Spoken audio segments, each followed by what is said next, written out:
Chapter 9, Part 2. In the morning, I get the impression that my parents want to ask me if I'm going to the courthouse, if I'm going to follow their wishes or go out on my own. But they don't ask me, and I don't volunteer.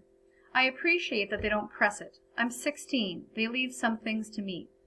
Julian has borrowed his mother's car. The courthouse is a pain to get to using public transportation. We meet by the bike racks at the school. I tell myself it's because this location is central, but really, I know it would have been just as easy for Julian to pick me up at my house. Why add fuel to the fire, though? I'm glad we're going, he says. The other defendants had a lot of people at their appearances because their names are in the newspapers. Azim is a young offender. I know who he is, but most people don't, because his name or anything else that can be used to identify him has to stay out of the media. We can't do much except maybe tell his folks we care about what happens to him. And if he sees a couple of ordinary faces, it might make things easier when he comes back to school. You think he's coming back, I ask? The police say they have evidence. They say that he attended a terrorist training camp in the woods north of the city. Going into the woods doesn't make someone a terrorist, Julianne says. We go into the woods. Hey, slow down. I put my hand on my friend's arm. Julian tends to drive too fast when he's angry. We're still 2 blocks away from the courthouse when we spot the television trucks. The crowds come next. I'd better park here, Julian says, heading into a strip mall. We leave the car there and walk the rest of the way. I feel like I'm stepping into a movie set or into a foreign country. Julian and I join a moving line of men and women who would not look out of place in a National Geographic photo. The men have long beards. They wear shalwar kameez and caps or turbans. Few women have faces showing. I see eyes above black veils. Julian nudges me and I see several women without even eyes, just a black cloth over where their faces would be.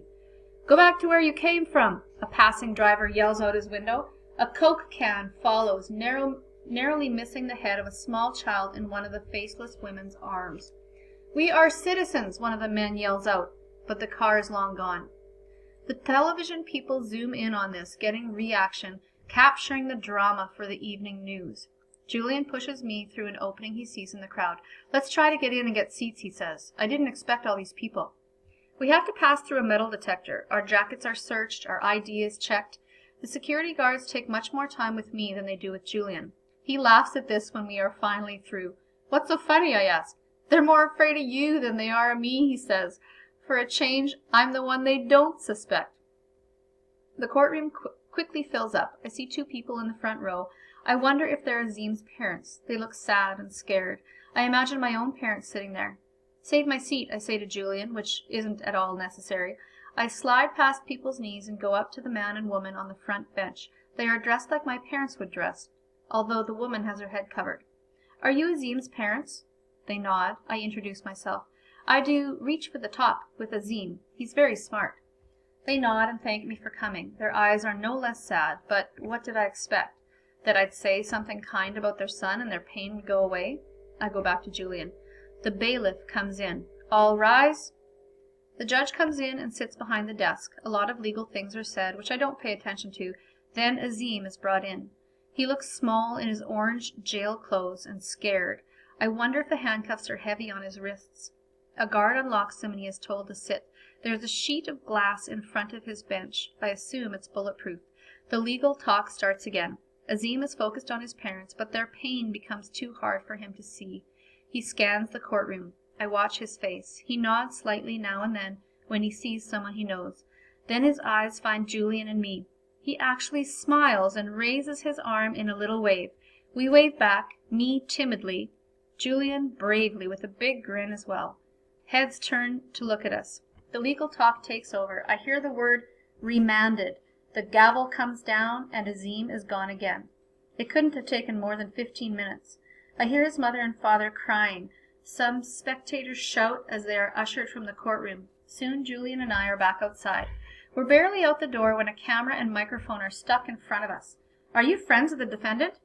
We go to the same school, I say, taken by surprise. We're in the Reach for the Top club. Did you have any idea your classmate was involved in terrorist activities? Do you have ESP? Julian asked back.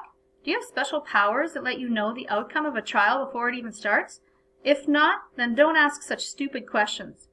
The camera and the microphone disappear. Julian laughs. That will guarantee we don't get on the news. No need to worry about our parents finding out. So you'd begin the holy month of Ramadan with a lie?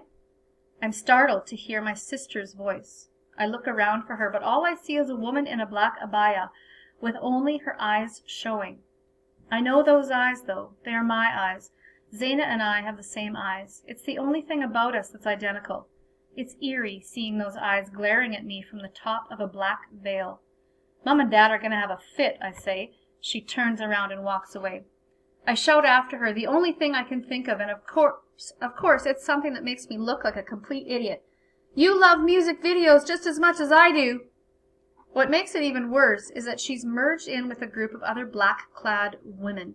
From the back, I can't tell which one is my sister. I may have just yelled at a complete stranger.